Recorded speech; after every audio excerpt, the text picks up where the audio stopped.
내 사는 날이 속히 지나고 이 세상 영광 빨리 쇠하며 이 천지 만물 모두 변하나 변함이 없는 주여 객소서. 주 홀로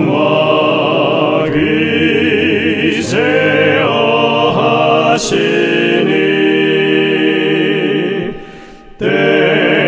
때마다 계심 여기합니다.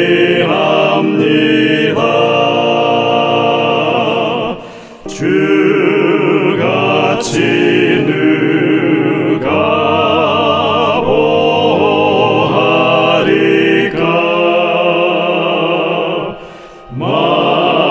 맑거나 흐린 때도 객소서.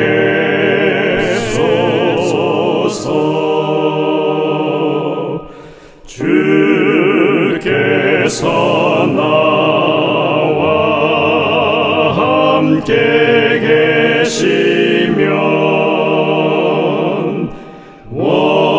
원수의 세력 두려움 없도다. 사망의 솜이 어디 있느뇨. 내 승리 되신 주여 객소서.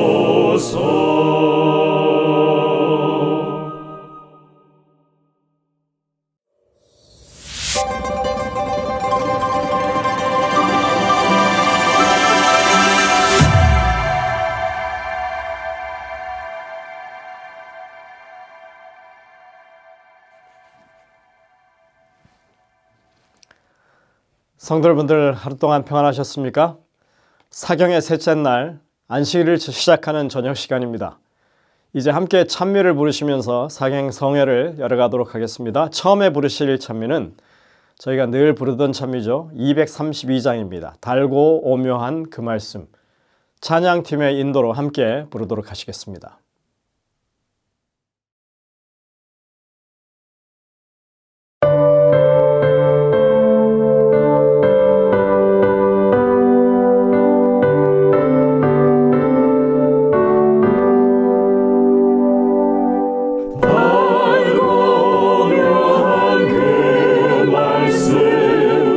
생명의 말씀은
이어지는 찬미는 545장입니다. 아무데나 예수 나를 이끌면.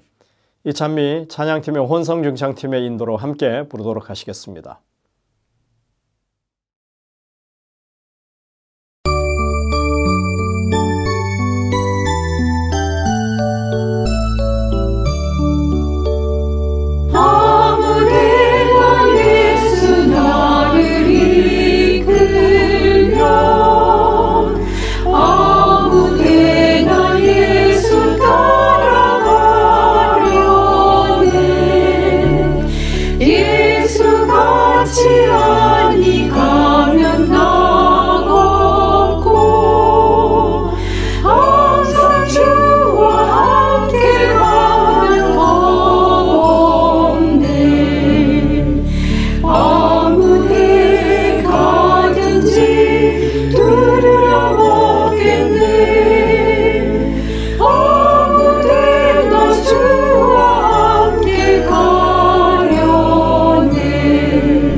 다음 찬미는 630장입니다. 내 맘에 한 노래 있어. 이 찬미 역시 찬양팀의 혼성중창의 찬양 인도를 함께 부르도록 하시겠습니다. 찬미 후에는 이수명 집사님의 기도가 있겠습니다.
감사하신 우리들의 하나님 아버지, 오늘도 건강한 마음으로 안식일을 맞게 하심을 인하여 감사드립니다.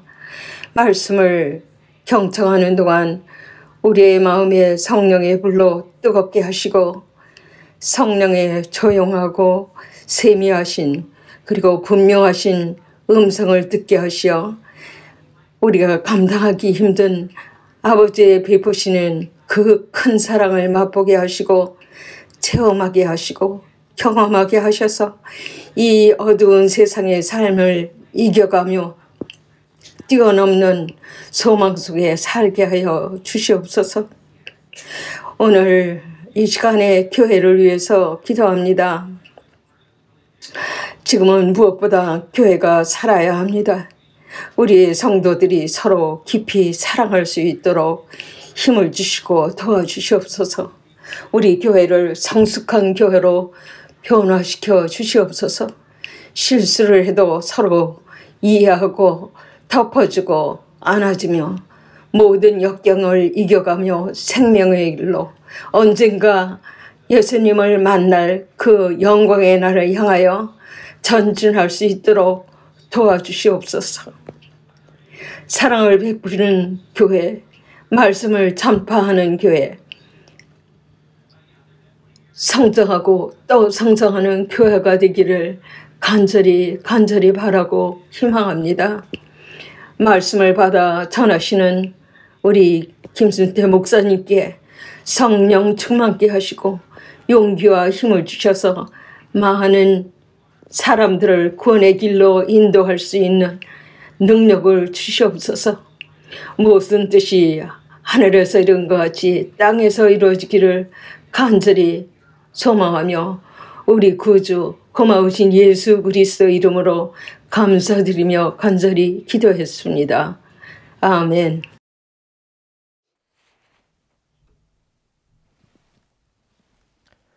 이 자리에 함께 하신 우리 모든 성도님들을 환영합니다.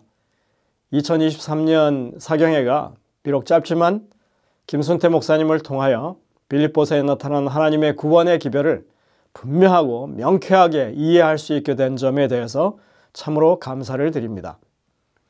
우리 모든 성도님들도 이러한 구원의 확신을 가지고 또 구원의 경험을 통하여 하나님 앞에 이 한 해가 기쁘게 살아가는 한 해가 되시기를 간절히 주님의 이름으로 축원합니다. 지금 이 순서를 녹화하고 있는 이 시간 교회 옥상에는 교회 십자가를 다는 작업이 진행 중입니다. 그래서 제가 녹화를 하는 이 시간이 꽤나 좀 시간이 걸리고 있습니다. 말씀 잔치를 열고 그 마지막 날 이렇게 십자가를 다시 새롭게 세운다고 하는 것이 아주 의미가 있다고 생각이 됩니다. 예수 그리스도의 십자가를 새롭게 우리 마음 가운데 세우는 그런 놀라운 계기를 통해서 우리 모든 성도님들이 이 한 해 영적인 큰 축복을 누리게 되시는 그런 한 해가 되시기를 간절히 소망합니다. 이제 목사님의 말씀을 듣기 전에 준비된 특창을 들으시고 말씀을 듣도록 하겠습니다. 정말 은혜가 풍성하게 넘치는 귀한 시간 되시기를 간절히 바랍니다.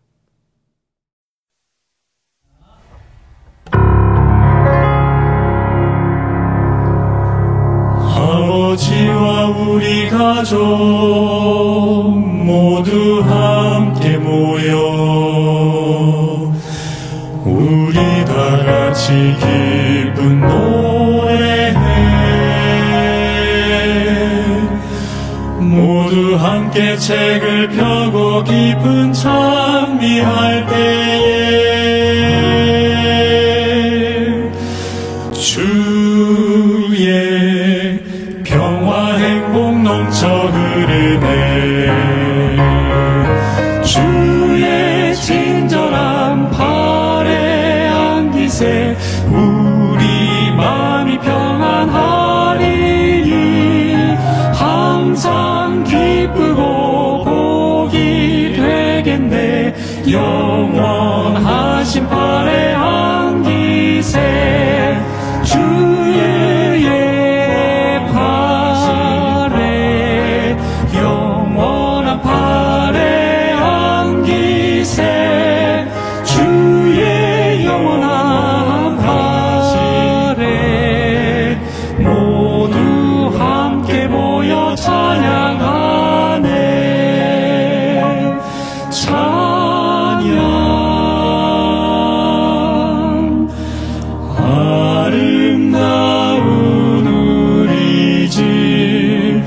사랑이 있는지 기쁨 넘쳐 흐르네 사랑이 있는지 평화 가득 넘치고 한바구음 꽃 피며 부드러움 감도는 주님 찬양하는 우리가 사랑의 집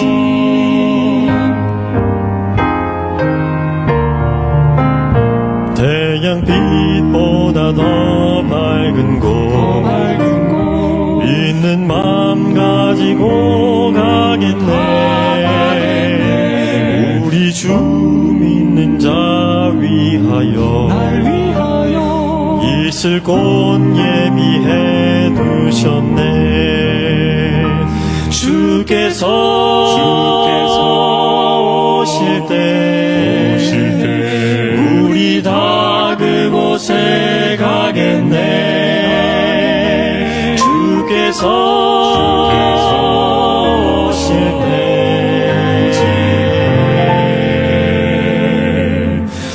모두 함께 주님 찬양하겠네 주의 재림 나팔 소리 들리네 주의 나팔 소리 나고 세상 끝이 이르면 영광스러운 아침 동이 트겠네 구원받을 성도들 사방에서 모으고 호명할 때 나도 참여하겠네 나도 거기 참여하겠네 성도 호명하실 때에 성도 호명하실 때에 호명하실 때에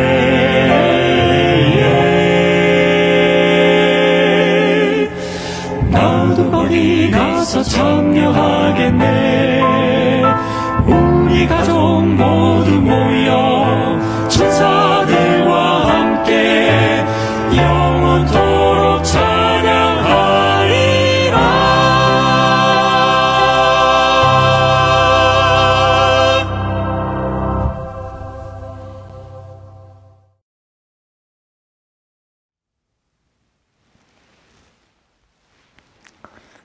세리토스 교회 성도 여러분, 안녕하십니까? 오늘은 이제 벌써 빌립보서를 가지고 주 안에서 항상 기뻐하라.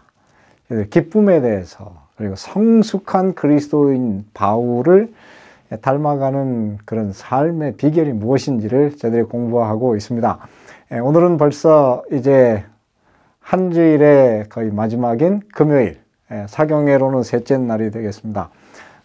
제게 있어서 만약 한 편만 설교를 할 수 있는 그런 기회가 주어진다면, 딱 한 번밖에 설교할 수 없다면 어떤 설교를 할 것인가? 제가 이 빌립보서를 공부한 다음에 전에하고는 달라졌어요. 저는 바로 이 빌립보서 3장 4절부터 9절에 있는 이 말씀, 제가 사실은 지식 중의 지식 혹은 가장 고상한 지식이라고 하는 제목으로 설교를 지금 준비했는데요. 이 말씀을 제가 사실은 꼭 모든 분들에게 꼭 한번 하고 싶은 설교가 바로 이 말씀입니다. 이 말씀을 통해서 저는 바울을 바울되게 한 비결이 과연 무엇인가? 그거를 바로 이 말씀 속에서 찾았습니다. 그래서 바울을 사도 바울, 바리새인 바울 사울에서 그리스도인 바울, 그것도 사도 바울이 되게 한 그 놀라운 변화의 비결이 바로 오늘 이 말씀 속에 들어 있습니다. 그래서 저는 지식 중에 가장 중요한 지식, 우리가 에베소서를 공부하면서도 영광의 아버지 하나님께서 지혜와 계시의 정신을 주사 하나님을 알게 하시고, 그런데 바로 그것과 동일한 경험이라고 할 수 있는 오늘 이 말씀을 우리가 함께 나누고자 합니다. 먼저 본문을 한번 읽어보겠습니다. 빌립보서 3장 4절부터 9절. 그러나 나도 육체를 신뢰할 만하며 만일 누구든지 다른 이가 육체를 신뢰할 만한 것이 있는 줄로 생각하면 나는 더욱 그러하리니 나는 8일 만에 할례를 받고 이스라엘 족속이요 베냐민 지파요 히브리인 중에 히브리인이요 율법으로는 바리새인이요 열심으로는 교회를 박해하고 율법의 의로는 흠이 없는 자라. 그가 이제 바리새인으로 살 때의 그 경험을 오늘 여기까지 이야기했습니다. 그런데 그의 삶에 예수님을 만나고 변화된 놀라운 변화가 그 다음에 이렇게 묘사가 되고 있네요. 그러나 무엇이든지 내게 유익하던 것을 내가 그리스도를 위하여 다 해로 여길 뿐더러 또한 모든 것을 해로 여김은 내 주 그리스도 예수를 아는 지식이 가장 고상하기 때문이라. 내가 그를 위해서 모든 것을 잃어버리고 배설물로 여김은 그리스도를 얻고 그 안에서 발견되려 함이니 내가 가진 의는 율법에서 난 것이 아니요 오직 그리스도를 믿음으로 말미암은 것이니 곧 믿음으로 하나님께로서 난 의라. 사실 이 말씀이 읽기만 해도 감동이 되는 말씀입니다. 사실은 설명하기가 어려워서 그렇죠. 왜냐하면 이 말씀은 사실 우리가 경험하지 않으면 이 사실을 우리는 피상적으로밖에 이야기할 수가 없는 것이기 때문에 참 어려운 그런 주제입니다. 그러나 이 말씀이 바울처럼 성숙한 그리스도인이 되고 진짜 하나님의 백성이 되기 위해서 이 말씀은 굉장히 중요한 것인데요. 선지자 엘렌 화이트 여사께서는 이 말씀의 중요성에 대해서 이렇게 쓰고 있습니다. 교회가 건강하게 되기 위해 그것은 건강한 그리스도인들로 구성되어야 한다. 그러나 우리의 교회들과 기관에는 많은 병약한 그리스도인들이 있다. 주께서 내게 주신 빛은 빌립보서 3장에 명백히 표현되어 있다. 이 장은 세밀히 연구되어야 한다. 그것이 포함한 교훈들은 실천되어야 한다. 여러분 이 말씀을 사실 가만히 생각해 보면 얼마나 중요한 말씀인지 모릅니다. 이 말씀을 저는 이렇게 요약합니다. 이 말씀은 바울을 사도 되게 한 예수를 만난 경험적 지식, 또한 믿음으로 말미암는 의의 가장 핵심적인 경험이고, 그리고 이 경험이 없으면 그리스도인들은 병약한 그리스도인, 그리고 병든 교회가 되고, 이 경험을 하게 되면 교회는 건강한 그리스도인으로 교회가 탈바꿈된다. 그렇게 말하고 있는 것입니다. 그렇다면 오늘 이 말씀이 얼마나 중요한 말씀이겠습니까? 그래서 저는 이번 참으로 한 주 동안 이제 우리 셋째 날 사경회를 하면서 저는 우리 세리토스 교회가 과거의 영광을 회복하기 위해서 사람들이 모이는 아름다운 교회가 되기 위해서 저는 우리 모든 교우들께서 바로 이 경험을 이 한 주 동안에 꼭 하시게 되기를 간절히 바라는 것입니다. 그 알리스터 맥그레스라고 하는 사람이 있습니다. 이 사람은 사실은 현 시대에 C.S. 루이스라고 하는 그 기독교 변증가 다음에 그 이후에 기독교를 변증하는 가장 위대한 그런 변증가요 천재 신학자라고 합니다. 이 사람은 원래 무신론자였습니다. 아마 이분 스스로 말하기를 자기는 칼막스주의자라 그렇게 하겠어요. 칼막스주의자는 사실 유물론자, 하나님은 없다고 생각하는 사람 아니겠습니까? 그런데 이 사람이 이제 옥스퍼드 대학에 사실은 자연과학을 공부하기 위해서 갔는데 대학을 다니는 중에 그 주변에 아주 경건한 그리스도인 친구를 만나게 됐습니다. 그들의 감화 때문에 이 사람이 결국은 예수님을 믿는 그리스도인이 되었습니다. 그런 다음에 이 사람이 결국은 자연과학을 공부했을 뿐만 아니라 신학을 공부하게 됐어요. 그래서 신학에 있어서 아주 굉장한 조예를 가지게 되었고 기독교를 사실 인정하지 않는 사람들에게 설득력 있는 이 기독교를 설득력 있게 가르치는 그런 변증가요 여러 권의 책을 썼습니다. 근데 이분이 쓴 책 가운데에는 대단한 책들이 있습니다. 이분이 쓴 책 중에 가장 유명한 책이 바로 그리스도를 아는 지식, 지식 중에 지식, 그런 제목을 썼고요. 그 다음에 십자가의 의미를 이해함, 그런 제목도 있고, 그 다음에 십자가의 신비, 이런 제목의 글들이, 그런 책들을 썼습니다. 근데 이분이 바로 Knowing Christ, 그리스도를 아는 지식이라고 하는 이 책을 쓰면서 그 서문에 보면 자기의 삶을 놀랍게 변화시킨 것은 바로 그리스도를 만난 경험이었다. 그러면서 그분이 바로 이 서문에 인용한 성경절이 무엇인가? 바로 이 말씀이에요. 그러나 무엇이든지 내게 유익하던 것을 내가 그리스도를 위하여 다 해로 여길 뿐더러 또한 모든 것을 해로 여김은 내 주 그리스도 예수를 아는 지식이 가장 고상하기 때문이라. 이 말씀을 인용하고 있는 것입니다. 그런데 이제 어제 우리가 사실을 인용한 그 말씀이에요. 어제 이제 제가 쓰면서 뭐라 그랬냐면 무엇이든지 내게 유익하던 것. 이 유익이라고 하는 단어를 사실은 오늘날로 이 회계 용어로 쓴다 그러면 이거는 다 득이라. 그래서 내게 무엇이든지 득이던 것을 내가 그리스도를 위해서 다 이제는 해로, 손실로 여길 뿐더러 또한 모든 것을 손실로 여김은 내 주 그리스도 예수를 아는 지식이 가장 고상하기 때문이라. 이 가장 고상한다고 하는 것은 그 뜻이 뭐냐면 모든 것을 어떻게 가치에 있어서 초월하는, surpassing하는 그런 greatness를 바울은 예수 안에서 찾았다. 예수님이 그런 분이었다는 것을 그가 발견하게 되었다는 것입니다. 그러면서 뭐라고 했냐면 내가 그를 위해서 모든 것을 어떻게 잃어버리고 모든 것을 어떻게 손실로 생각하고 배설물로 여기면 그리스도를 어떻게 얻고 그리스도를 얻는 것이 그에게 있어서는 가장 득이 되는 사건이다. 그렇게 이야기를 했고요. 그 안에서 발견되려 하매니 내가 가진 의는 율법에서 난 것이 아니요 오직 그리스도를 믿음으로 말미암은 것이니 곧 믿음으로 하나님께로서 난 의라. 바로 이렇게 그 전에 유익했던 것이 이제 어떻게 해요 배설물이 되고 전에는 아무런 관심이 없었던 예수님을 아는 것이 가장 고상한 지식, the surpassing greatness라고 하는 것을 알게 되는 이 경험을 오늘날 용어로 이것을 뭐라고 써야 되나? 그걸다가 패러다임 시프트. 그래서 득이 실이 되고 실이 득이 되는 그런 놀라운 변화가 일어나는 것입니다.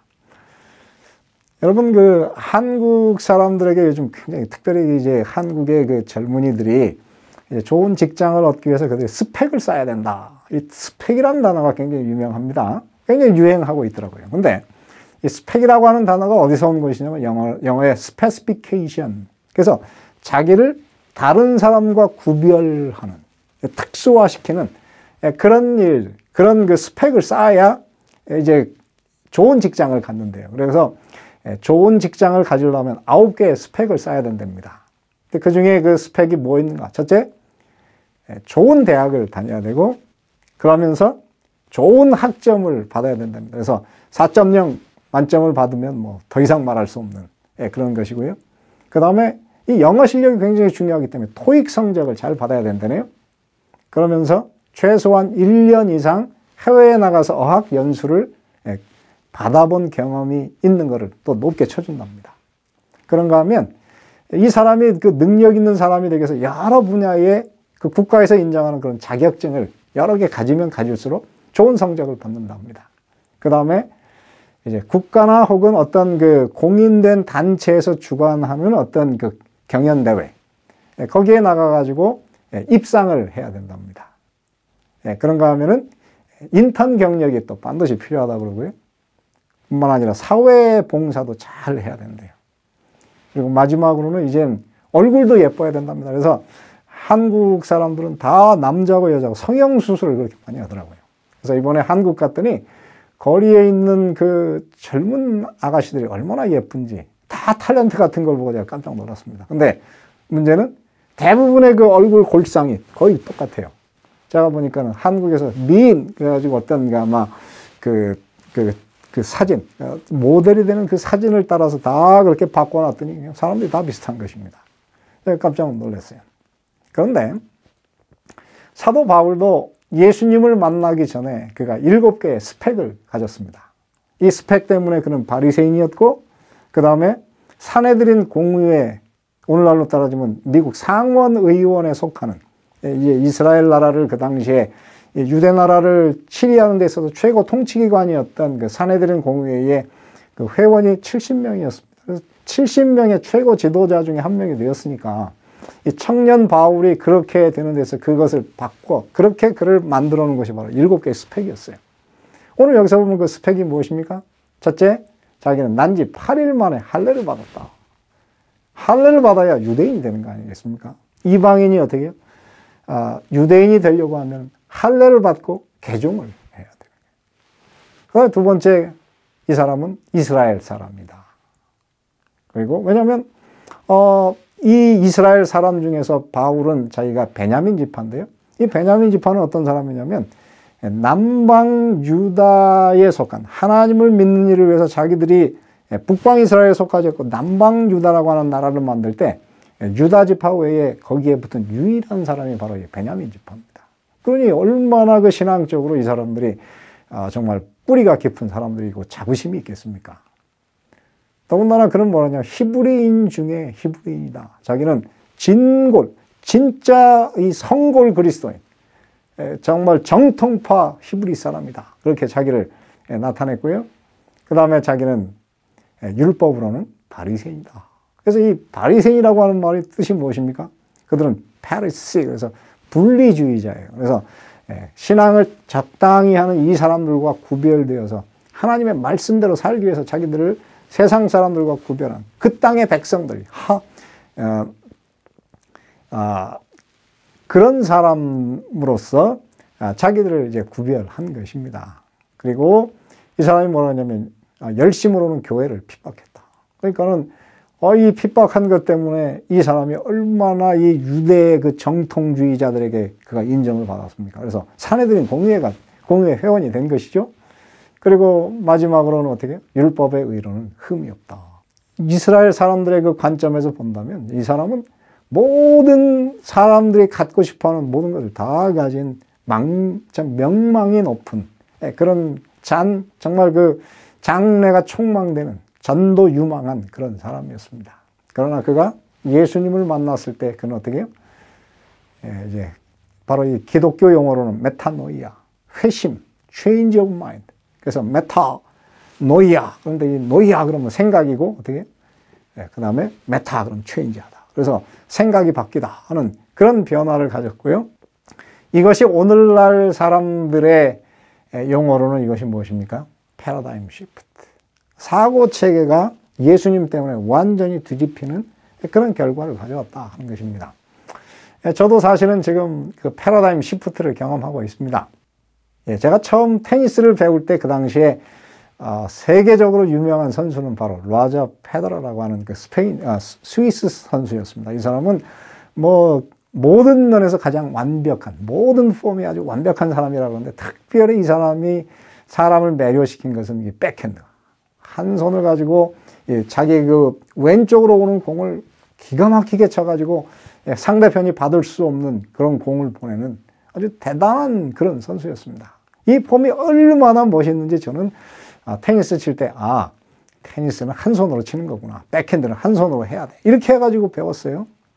그 이제 테니스를 벌써 친 지가 제가 벌써 32년이 됐는데 그동안 계속 한 손으로 백핸드를 쳤는데 문제는 지금 세계에서 사실은 이 한 손 백핸드가 아닌 양손 백핸드가 대세입니다. 특별히 이제 그 페더러가 세계를 제패할 때 이 스페인의 한 젊은이, 나이가 16살인데요. 이 16살의 젊은이가 나와가지고 전성기에 있던 이 페더러를 이 두 손 백핸드로 꺾어버렸습니다. 근데 사실은 그럼에도 불구하고 그냥 사실은 그래도 한 손이 훨씬 멋있는 것이다. 저는 이렇게 생각을 하고 했었는데 얼마 전에 한 번은 그 경기에서 페더러한테 그 기자들이 인터뷰를 했어요. 근데 인터뷰를 하는데 뭐라 그랬냐면 혹시 당신의 자녀들이 테니스를 하고 그 다음에 만약 한 손이 아닌 양손, 요즘엔 대세가 이제 두 손 백핸드, 두 손 그 백핸드니까 양손 백핸드를 한다면 당신은 어떻게 하시겠습니까? 그랬더니 페더러가 잠시 생각을 하더니 뭐냐면 나는 막지 않겠다.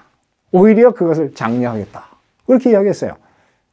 그래서 제가 이 페더러의 이야기를 듣고 제가 눈이 번쩍 뜨는 패러다임 시프트를 하고 있습니다. 그래서 32년 동안 굳어진 이것을 제가 두 손으로 백핸드 연습을 하는데 잘 안 되지만 어느 날 저는 지금보다 훨씬 강한 백핸드를 치는 선수가 될 거라고 생각을 하고 지금 패러다임 시프트를 하고 있는 것입니다. 오늘 이곳에 보면 여러 개의 패러다임 시프트가 있어요. 바울은 뭐라고 했냐면 율법의 의로는 흠이 없는 자다. 그래서 그는 행함으로 말미암는 의였는데 이제는 어떻게 해요? 믿음으로 말미암는 의로 그의 삶에서 바뀌는 것입니다. 그래서 내가 가진 의는 율법에서 난 것이 아니요 오직 그리스도를 믿음으로 말미암는 것이니 곧 믿음으로 하나님께로부터 난 의라. 그러니까 예수님을 만난 다음에 처음으로 의에 대한 새로운 깨달음. 그래서 그의 삶에 예수로 말미암아 거저받는 그 믿음의 의를 그가 처음으로 알게 되었고 그가 변화된 그리스도인이 되었습니다. 그런가 하면 그는 이전에는 어떻게 율법을 지킴으로 구원을 받으려고 하는 완전주의자였어요. 그런데 그는 완전주의자에서 은혜주의자로 바뀌었습니다. 고린도전서 15장 10절에 보면 그러나 내가 나 된 것은 하나님의 은혜로 된 것이니 내게 주신 그의 은혜가 헛되지 아니하여 내가 모든 사도보다 더 많이 수고하였으나 내가 한 것이 아니요 오직 나와 함께 하신 하나님의 은혜로라. 저는 이 구절을 너무너무 좋아합니다. 사도 바울이 자기가 예수님을 만난 다음에 이 고린도전서 10장 전체가 앞에가 바로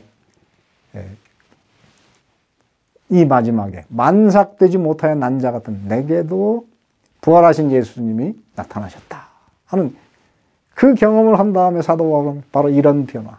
그리고 자기는 예수님을 핍박했던 사람이 복음을 전하는 사도로 변화가 된 것은 무엇 때문에? 3번이나 하나님의 은혜다. 근데 하나님의 은혜가 어떻게 사람에게 들어오면 그것은 헛되지 않습니다. 왜 그러냐면 사도 바울은 다른 모든 사도들보다 훨씬 더 많이 수고했는데 근데 그는 그것이 어떻게 해요? 내가 했다 그러지 않고 뭐라 그러냐면 하나님의 은혜가 나와 함께 하신 하나님의 은혜 때문에 내가 그런 사람이 되었다고 그는 자기 자신을 이야기할 수 있는 그런 사람으로 변화가 된 것입니다. 그래서 완전주의자가 은혜주의자로 바뀌었고요. 그 다음에 그는 이전에는 어떻게 해요? 내가 다 이루었다. 영적 교만을 가진 사람이었지만 예수님을 만난 다음에 그는 어떻게 해요? 의에 줄이고 목마른 사람으로 변화가 되었습니다. 그래서 빌립보서 3장 12절부터 보면 내가 이미 얻었다 함도 아니요 온전히 이루었다 함도 아니라 오직 내가 그리스도 예수께 잡힌 바 된 그것을 잡으려고 달려가노라. 쫓아가노라. 그런데 이 쫓아간다고 하는 것이 뭐냐면 디오코. 그래서 목표를 정해놓고 집요하게 그것을 향해서 나간다. 이렇게 이야기했는데요. 바울은 지금 어떻습니까? 예수님을 믿고 벌써 수십 년이 지났는데도 지금도 예수님께 잡힌 그것을 잡기 위해서 지금도 앞으로 달려가는 마라토너처럼 목적을 향해서 달려가는 것입니다. 그 뒤에 다시 한번 이렇게 썼어요. 형제들아 나는 내가 아직 잡은 줄로 여기지 아니하고 오직 한 일, 즉 뒤에 있는 것은 잊어버리고 앞에 있는 것을 잡으려고 표대를 향하여 그리스도 예수 안에서 하나님이 위에서 부르신 부름의 상을 위하여 달려가노라. 디오코. 2번이나 그는 달려가는 사람이다. 그는 온전히 아직은 이루지 못했기 때문에 예수님을 만나는 그날까지 그는 어떻게 더 높은 예수님을 닮는 일을 위해서 쫓아가는 그런 삶으로 변화가 되었습니다. 그리고 그랬기 때문에 그는 계속 쫓아가는 사람이었기 때문에 계속 성숙하는 그리스도인이 되었습니다. 그는 분명히 예수님을 자기의 삶의 목표로 해서 달려가는데 그는 어떻게 해요? 분명히 그 높은 표준이지만 내가 다 이루었다라고 하는 이야기를 한 번도 하지 않고 끝까지 전진을 해가는데요. 그것이 바로 오늘 그리스도인들의 삶이 되어야 하는 것입니다. 그래서 엘렌 화이트 여사는 여러 군데에서 뭐라고 하냐면 이렇게 썼어요. 이 타락한 몸이 그리스도의 영광의 몸과 같이 변화되고 꼴리워질 때까지 우리는 나는 죄가 없다고 말할 수가 없다. 그 다음에 이렇게 썼어요. 사단이 통치하는 한 우리에게는 복종시켜야 할 자아가 있고 극복해야 할 얽매이게 하는 죄악이 있을 것이다. 그러므로 생명이 계속하는 한 멈추는 데가 없을 것이며 우리가 도달해서 내가 완전히 이루었다고 말할 수 있는 지점은 없을 것이다. 그렇게 이야기합니다. 그러면서 선지자 중에 그리고 사도들 중에 그 누구도 나는 죄가 없다. 다 이루었다고 말하는 사람은 아무도 없었다. 그렇게 이야기를 하고요. 그럼 밑에 보면 이렇게 썼어요. 그들은 육신을 신뢰하거나 자신들의 의를 주장하지도 않았으며 전적으로 그리스도의 의를 의지하였다. 그렇습니다. 바울의 삶에 예수님을 만난 이후에 놀랍게 변화가 되는데요. 그래서 바울은 그가 이제 성숙해 가면서 이렇게 했습니다. 바울이 고린도전서를 쓸 때 한 57년경이었거든요. 자기는 사도 가운데 있다고 생각을 했어요. 그렇지만 사도 중에서 나는 가장 작은 자. 이제 영어로는 이게 형용사 영어 이게 최상급이에요. 가장 작은 the least. 사도 가운데 있지만 가장 작은 자 그랬는데요. 에베소서 3장 8절에 보면 자기는 사도 가운데는 속할 수 없고 성도 중에 그 다음에 뭐냐면 지극히 작은 자보다 더 작은 나. 이거는 사실 헬라어로서 이 문법적으로 이렇게 쓸 수가 없는 것입니다. 이제 영어로 번역한다면 I am the lesser of the least among the saints. 그래가지고 이 사도 바울이 어떻게 해요? 비교급 플러스 최상급. 이렇게 쓸 수가 없는 것입니다. 왜냐하면 자기 자신이 너무나 사실은 부족한 사람이라 the least라는 말 가운데 속할 수가 그걸 표현할 수가 없어서 지극히 작은 자보다 더 작은 나. 그 다음에 사도가 아닌 성도 가운데에서도 자기는 가장 작은 자다 그랬는데요. 그가 이제 디모데전서 1장 15절을 쓰면서 또 바뀌었어요. 자기는 사도나 성도가 아닌 죄인 중에 내가 괴수니라.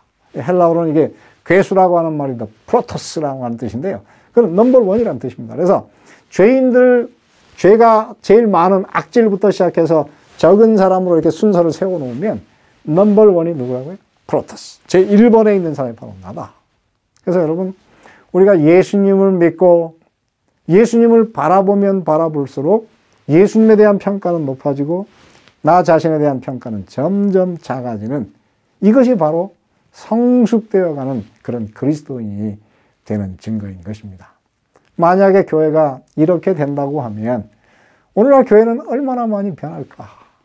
교회에 아마 분란이 없을 것이고 다툼도 없을 것이고 교회는 평화가 오지 않겠습니까? 그러므로 우리는 이런 사람이 돼야 되겠죠. 그런데 이렇게 패러다임 시프트, 예수님을 만나서 패러다임 시프트가 일어나면 제가 이미 얘기했지만 에베소서 3장 17절에 보면 그리스도의 그 지식에 넘치는 사랑을 알게 되면 우리가 하나님의 사랑의 바다에 빠지게 되는데 그러면 하나님의 모든 충만하신 것이 우리 속에 충만하게 된다. 그러면서 이제 이 에베소서의 사도 바울이 이렇게 썼습니다. 우리 가운데서 역사하시는 능력대로 우리의 온갖 구하는 것이나 생각하는 것에 더 넘치도록 능히 하실 이에게 영광이 있을지어다. 그래서 하나님은 어떤 분이십니까? 우리가 기도로 구하는 것, 심지어는 우리 마음속에 가졌으면 하는 우리가 생각하는 것을 어떻게 능히 더 넘치게 하시는 굉장한 분이시다. 이것을 고린도전서 2장 9절에 보면 이렇게 쓰고 있습니다. 기록된 바 하나님이 자기를 사랑하는 자들을 위해서 예비하신 모든 것은 눈으로 보지 못하고 귀로도 듣지 못하고 사람의 마음으로 생각지 못하였다. 하나님께서 얼마나 우리를 위해서 굉장한 것을 주시면 우리가 어때요? 한 번도 눈에서 본 적이 없는 신상품이고요. 귀로도 그 소문을 듣지 못한 대단한 일이고 심지어는 우리의 마음에 상상도 해보지 못한 일을 하나님께서 우리에게 주신다 하는 것인데요. 여러분 그것이 무엇일까요? 사실은 고린도전서 1장, 2장을 연구하면 그것이 바로 십자가예요. 십자가에 못 박힌 예수 그리스도는 하나님의 모든 비밀과 신비가 집약돼요. 하나님의 모든 보화가 감추어져 있는 하나님의 신비, 하나님의 능력, 하나님의 지혜라고 하는 것입니다. 그래서 바울은 바로 이 놀라운 사실을 깨닫게 된 것입니다.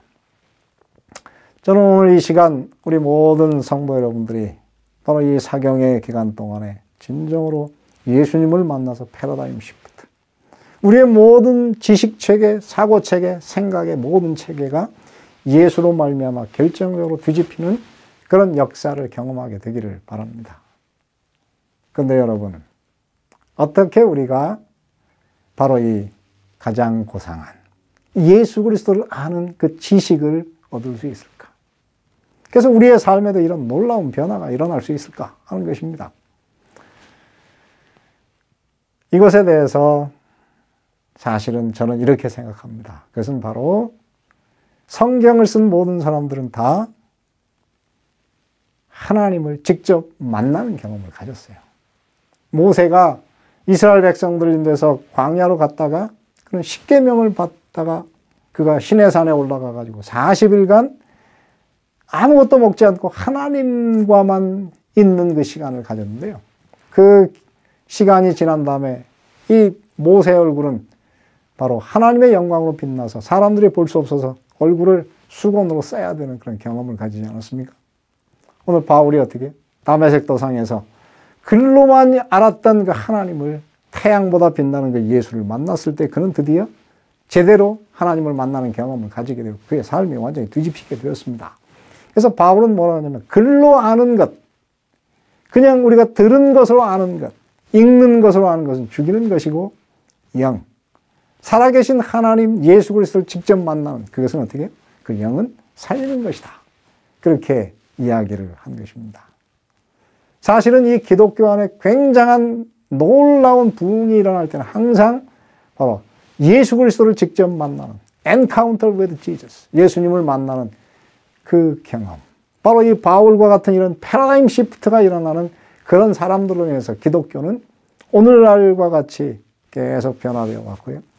이 영적으로 심히 부패해가는, 참으로 영적으로 죽은 이 사회를 하나님께서 완전히 변화시키는 경험도 사실은 오늘 우리가 예수님을 만나는 경험 가운데에서 시작되어야 할 것입니다. 이 조나단 에드워드는 미국에서 19세기의 대각성운동, Great Awakening Movement라고 그러는데요. 바로 이 미국이 세계의 종교계의 중심이 되고 그때부터 미국 사람들이 전 세계에 변화된 그리스도인, 예수님을 만난 사람들을 세상에 선교사로 보내게 되었는데 가장 많은 선교사를 보낸 나라가 미국 아닙니까?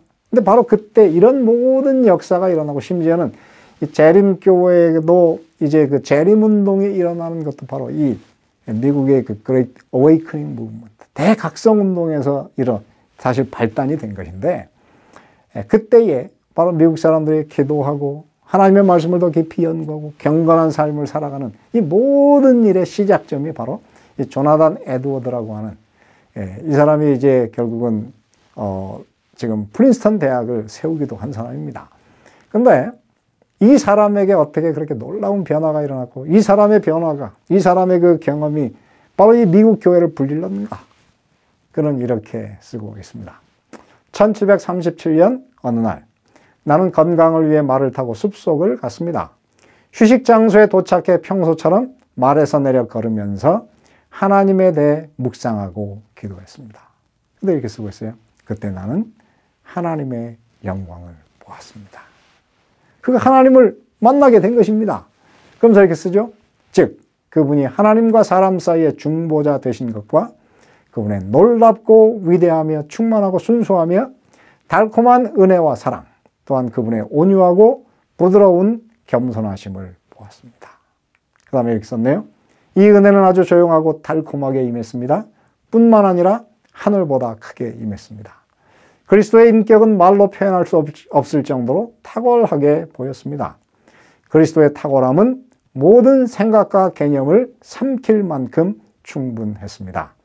이 체험은 내가 판단하기에 약 1시간가량 계속되었습니다. 그 시간 내내 나는 눈물을 홍수처럼 쏟으면서 큰 소리로 울었습니다. 이것이 바로 조나단 에드워드가 처음으로 예수님을 만난 그 Encounter with Jesus의 경험을 가졌고요. 그리고 그 당시에 많은 사람들이 이것이 번져나가게 되었습니다. 그래서 그의 영적인 사위라고 하는 그 데이빗 브레이너드라고 하는 그 당시에 인디언 전도를 하다가 폐결핵으로 죽는 그 사람이 죽기 전에 예수님을 만나는, 그래서 그의 그 전도를 통해서 많은 인디언들이 그리스도인으로 개심하는 그런 역사를 경험하게 됩니다. 저는 오늘 이 말씀을 통해서 우리 세리토스 교인들이 이 한 주 동안에 바로 그 예수님을 직접적으로 만나는 경험을 가지게 되시기를 바라는 것입니다. 저도 사실은 그런 예수님을 만난 경험이 있습니다. 저는 사실은 제가 이 기독교인, 안식일 교인으로서 첫 번째 우리 가문에서 안식일교인이 된 것도 사실이지만 우리 집안 중에서 기독교인이 처음 된 사람이 바로 저였습니다. 그래서 저는 사실은 예수님을 처음 알고 교회를 오래 다니면서도 저는 한 번도 저는 하나님의 그 사랑을 막 마음속에 깊이 이렇게 막 느껴본 적이 별로 없었어요. 이제 그런데 제가 이제 한국에서 삼육대학 신학과를 졸업하고 하나님께서 은혜를 베푸셔서 제가 앤드루스 세미나리에서 졸업하자마자 이제 세미나리에 와서 그 MD 목회학 석사를 공부하게 되었습니다. 근데 그때만 해도 사실은 뭐 영어를 배울 수 있는 기회가 많지 않아서 저는 예언의 신만을 계속 읽다가 이제 갑자기 뭐 미국에 오게 돼가지고 토플 시험을 치는데 뭐 책은 많이 읽었으니까 단어도 좀 알겠고 그 다음에 뭐 문법도 알겠고 뭐 보캐브러리 뭐 모든 것을 다 했는데 정말 제가 시간이 없어서 준비하지 못한 것은 이 듣는 리스닝 훈련을 전혀 하지 못했어요. 그래가지고 겨우 이제 그 참 이 리스닝 그 다른 시험은 다 그래도 점수가 좋았는데 리스닝 테스트에서는 50문제 중에 25개를 맞았습니다. 그냥 한 달 동안 계속 들었더니 나중에는 어떻게 찍으면 어떤 거를 찍으면 답이 되는지 대강 알겠더라고요. 그래서 2개 중에 하나를 참 기적적으로 맞았습니다. 그래가지고 앤드루스에서 이제 요구하는 것보다 꽤 좋은 점수로 학교를 들어갔는데 문제는 새 학기 이제 그곳에 가서 공부를 시작하자마자 선생님들이 하시는 말씀 한마디도 알아들 수가 없는 것입니다. 근데 저만 그런 줄 알았더니 한국에서 온 모든 학생들이 다 똑같이 뭐 애들은 와 하고 웃는데 우리 한국 학생들은 왜 웃나 하고 다 이렇게 보니까 다 이제 이렇게 당황해하는 이게 무슨 일인가 이렇게 서로 이제 그러고 사실은 이제 시간을 보냈어요. 그렇기 때문에 저희는 뭐 책에 의존할 수밖에 없는 그런 공부를 할 수밖에 없습니다. 그래서 강의는 보통 이제 학생들 중에 컴퓨터로 노트를 필기를 잘하는 사람과 빌려서 공부를 하지만 문제는 강의 중에 잘 못 들은 것을 제대로 듣기 위해서 책을 많이 읽어서 저희는 뭐 시간이 이제 그 수업 시간 외에 다른 시간은 저녁 도서관 문을 닫을 때, 밤 10시 반에 도서관 문을 닫을 때까지 계속 영어 책하고 씨름하는 그런 시간을 가졌습니다. 근데 그러고도 숙제를 다 할 수가 없어서 집에 가가지고 저희는 밤 1시, 2시까지 숙제를 해야 됐어요. 근데 그렇게 공부를 하니 여러분 사람은 그렇습니다. 제가 보니까 그리스도인으로서 살아있으려면 하나님의 말씀을 자기 스스로 깊이 연구하고 기도하는 내 영혼을 내 스스로 관리하는 경험을 가져야 되는데 제가 그 경험을 하지 못하고 1년이 지나고 2년이 지났습니다. 그러니 마음속에 하나님에 대한 그 믿음이 점점 시들어지고 그 뜨거움이 처음 미국에 공부하러 올 때 그 뜨거움이 다 이제 사그러드는 그런 상황이었어요. 그래서 2년을 지난 다음에 이렇게 내 영혼도 구원하지 못하는 신학을 할 바에야 이것이 아닌 잘 먹고 잘 사는 다른 길로 가자. 자, 그렇게 결심을 합니다.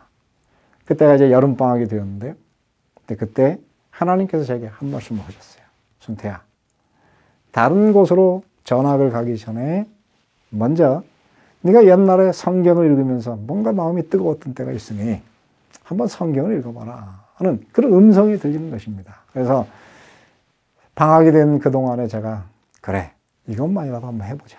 그래도 안 되면 가자. 그렇게 생각하고 하루에 어떤 날은 2시간, 어떤 날은 4시간, 어떤 날은 6시간, 어떤 날은 하루 종일 아침 밥 먹고 책을 읽다 보면 저녁이 컴컴해지는 그렇게 이제 성경을 읽었습니다. 근데 그렇게 한 달을 성경을 매일 읽었더니 제 머리가 그렇게 복잡했는데 그 복잡했던 생각들이 쫙 정돈이 되고 무엇인가 제 가슴이 막 뜨거워지기 시작해요. 내가 왜 이럴까? 나도 알 수 없는 그런 경험을 갖기 시작합니다. 그러다가 이제 4달 방학이 지나고 이제 새로운 학기가 시작되는데요. 성경 읽는 것이 너무 재미있어가지고 중단할 수가 없어요. 밤 1시까지 이제 공부를 하다가 숙제를 하다가 잠깐 잠이 들었는데 일어나면 새벽 4시입니다. 학교 가기 전에 성경을 읽어야 되는데 너무 좋으니까 시간을 안 맞춰놔도 알람을 안 맞춰놔도 일어나서 그 성경을 읽는 것입니다. 그렇게 하루에 2시간씩 매일 성경을 읽는데 드디어 11월의 어느 날 이제 성경을 그렇게 읽은 지가 6개월이 되었어요. 어느 날 아침에, 오늘 새벽 아침에 이제 제가 학교 가기 전까지 성경을 한 2시간 더 읽는데 저는 한 번도 그때까지 하나님이 나를 사랑하신다는 게 느껴지질 않았어요. 그런데 그날 그 순간에 갑자기 하나님과 저 사이 그 먼 거리가 한순간에 확 없어지더니 제가 있는 그곳에 하나님의 임재로 그 작은 아파트가 확 차는 것입니다. 얼마나 황송하고 좋은지, 가슴이 얼마나 뜨겁고 좋은지. 제가 막 황홀해하고 있는 그때에 저희 아내가 일어나가지고 아침밥을 준비하기 위해서 나왔어요. 제가 나오는 저희 아내의 손을 잡고 성경에서 말하는 하나님을 만나고 믿는다는 것이 바로 이런 것이라면 내가 드디어 발견했다. 드디어 만났다. 제가 고백을 했습니다. 저희 집사람도 그때는 이제 피아노 대학원을 공부하는 과정이었기 때문에 둘 다 풀타임 스튜던트라 이 집안에서 빨래하고 밥하고 청소하고 뭐 이런 것들이 굉장히 다 서로 힘들었어요. 그래가지고 맨날 저희 집사람도 하는 얘기가 이 일은 당신도 공부하고 나도 공부하니 50대 50으로 하자. 그렇지만 저는 충청도 사람이기 때문에 저는 절대 안 된다. 이렇게 하면서 서로 이제 그때 이렇게 갈등이 있었던 때였어요. 근데 그렇게 하나님을 만나고 났는데 바로 그 다음날 저희 집사람이 그렇게 안 됐어요.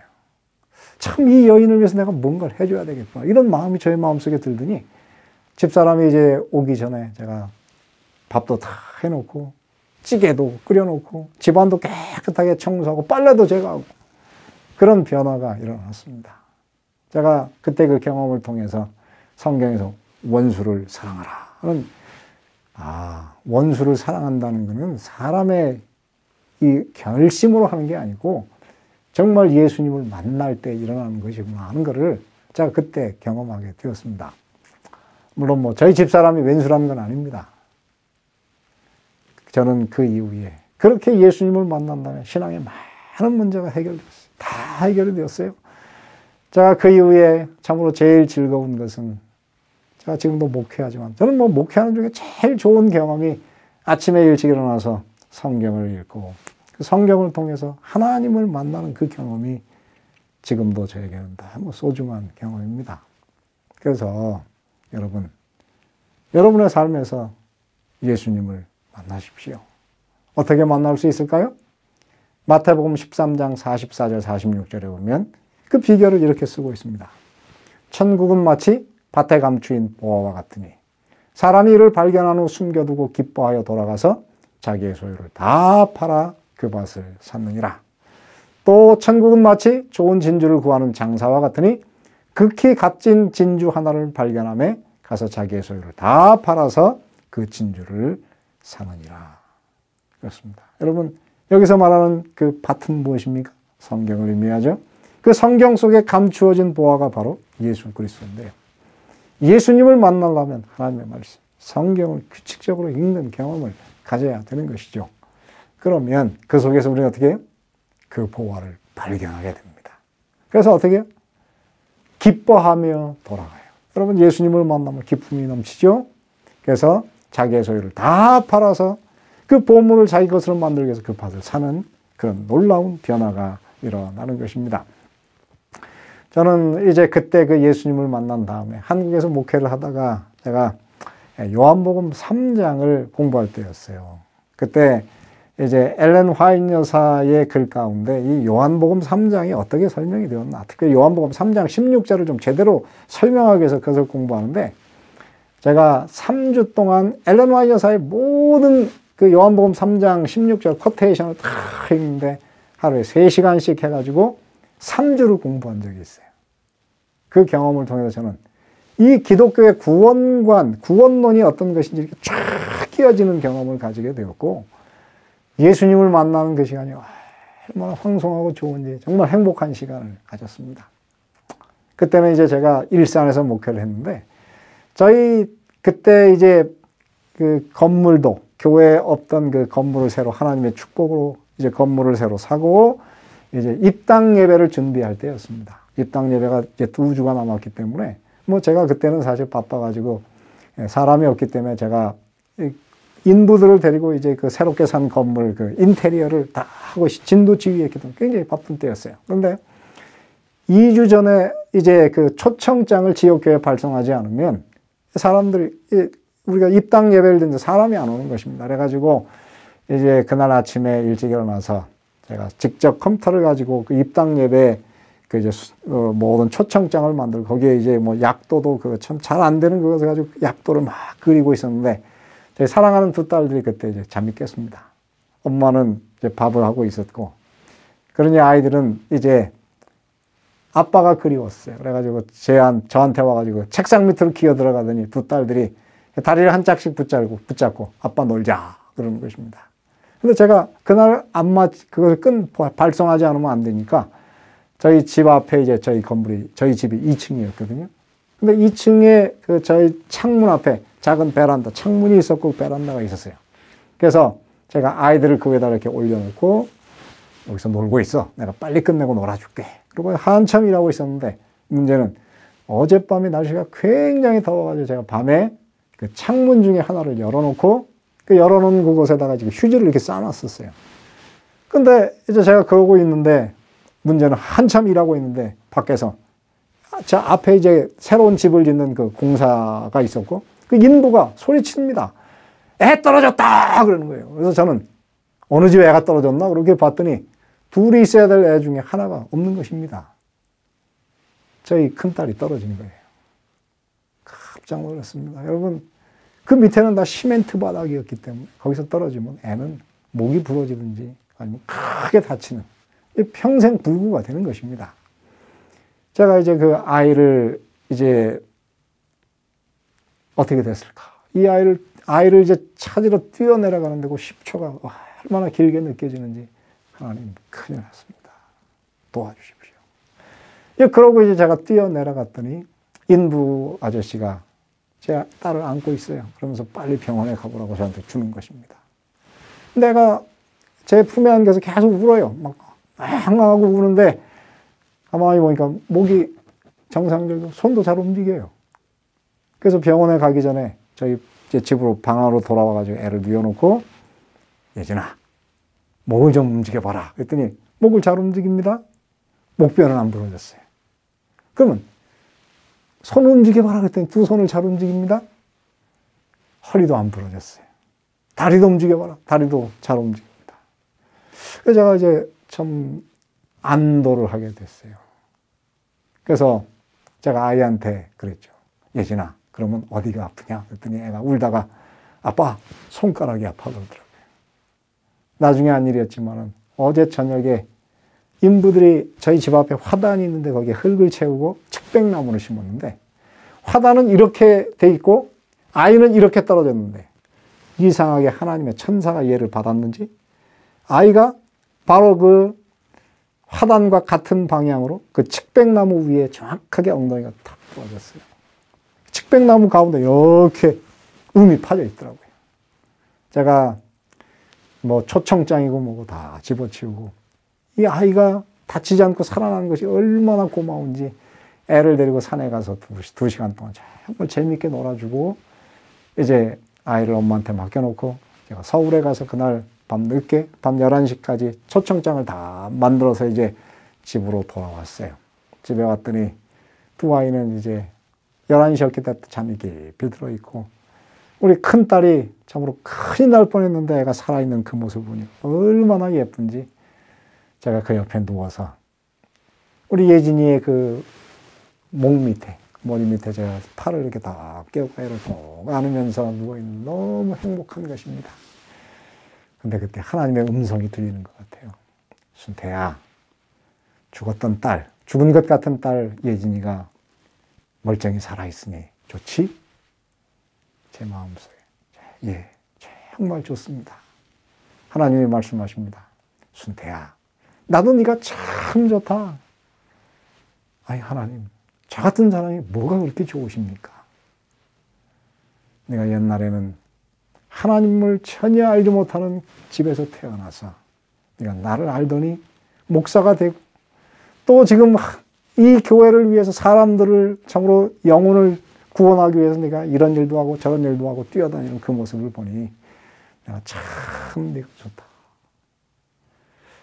그날 가슴이 얼마나 황송한지 저는 정말 나를 사랑하시고 내가 그렇게 좋아하는 예수님을 만나는 그 경험이 얼마나 좋았는지 제가 지금까지 그 예수님을 만나는 참으로 하나님의 말씀을 통해서 기도를 통해서 하나님을 만나는 그 encounter with Jesus 그 경험을 지금까지 계속하고 있습니다. 사랑하는 성도 여러분, 오늘 우리는 바로 바울이 다메섹 도상에서 예수님을 만난 거죠. 우리가 하늘의 태양보다 더 밝게 빛나는 그 예수님은 눈으로 볼 수는 없지만 하나님의 말씀과 기도를 통해서 우리의 삶에 찾아오시는 그 예수님, 우리의 가슴을 뜨겁게 하는 그 예수는 지금도 만날 수 있습니다. 여러분, 오늘 여러분의 삶의 패러다임 시프트, 이전에 여러분이 예수님 만나기 전에 있었던 그 모든 가치 체계가 뒤집히는 그 경험, 예수님을 만나는 그 경험, 예수 그리스도가 가장 고상하게 되는 이 경험, 오늘 이 저녁에 함께 시작하시지 않으시겠습니까? 이것이 바로 오늘 우리를 그리스도인다운 그리스도인. 참으로 바리새인 바울을 그리스도인 바울, 사도 바울로 바꾸니 위대한 경험을 오늘 이 저녁에 여러분들도 참으로 하나님 말씀과 기도를 통해서 만나기를 시작하시고 여러분 예수님 만나는 그날까지, 재림의 그날까지 예수님과의 만남이 지속되는 그런 성숙해가는 그런 그리스도인 다 되시길 바라고 오늘 말씀을 마칩니다. 기도하겠습니다. 살아계신 하늘아버지, 오늘 저희는 이제 참으로 성숙한 바울이 되는 세 번째 시간을 함께 가지게 되었습니다. 참으로 이전에 어떤 것보다 가장 중요하고 가장 기묘하고 없어서는 안 돼.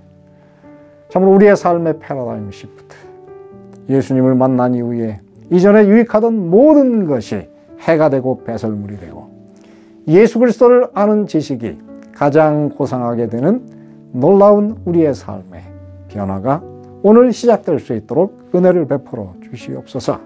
하나님의 성령을 우리 모든 성도들에게 부어주셔서 주님 만나기 원하는 그 간절한 마음에 하나님의 영께서 임하시고 참으로 주님 만나기 위해서 앞으로 나아가는 당신의 백성들의 발걸음을 인도하여 주셔서 그리스도를 올바로 만나고 삶의 변화가 일어나도록 은혜를 베풀어 주시옵소서. 이 안식일에 우리 주님과 동행하는 하나님의 임재가 참으로 당신의 백성들에게 넘쳐서 기쁨도 충만한 그런 그리스도인 되도록 주님께서 축복 허락하여 주시기를 예수 그리스도의 이름으로 기도드리옵나이다. 아멘.